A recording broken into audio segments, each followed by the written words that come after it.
And I know that you saw tri-tip and a meal prep and everything, and that makes a huge. And I'm sure you cooked like for a huge army, right? Oh and, yeah.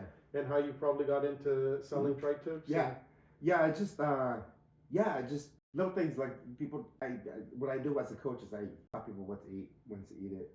And a lot of the time it's like, well, it tastes like shit. Put it in the work. So it's just. But when you grow up, the way I did, it's just everything else just kind of seems like cooking for my kids or the family, or whether it's cooking mass tri-tip for a bunch of people, or just being in the gym, changing weight for people. That's not a lot of work. Yeah.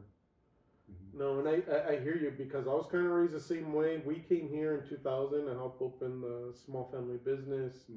An uncle in Woodland had one, and he convinced my dad to come up here. And prior to that, my dad ran like a flower nursery up in Watsonville. It was like 100 acres, I think. Oh, that's the ways up. But he was over it, because he was working like that's a lot of work. 12 hours a day, 7 days a week, and he was just over it. And he didn't have any experience when we came out here. We just knew there wasn't much out here. And I remember picking apples as a kid, strawberries and lettuce. But just coming up here, I was like, how do people live out here? So you're talking about peaches.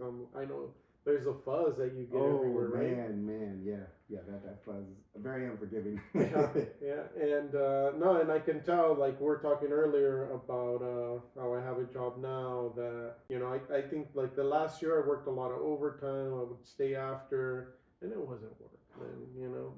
But I realized all that overtime is just going to the government, and most of it isn't really going in your pocket, So I was like, I got to do something else. I like where I'm at, and they have a good health plan and everything.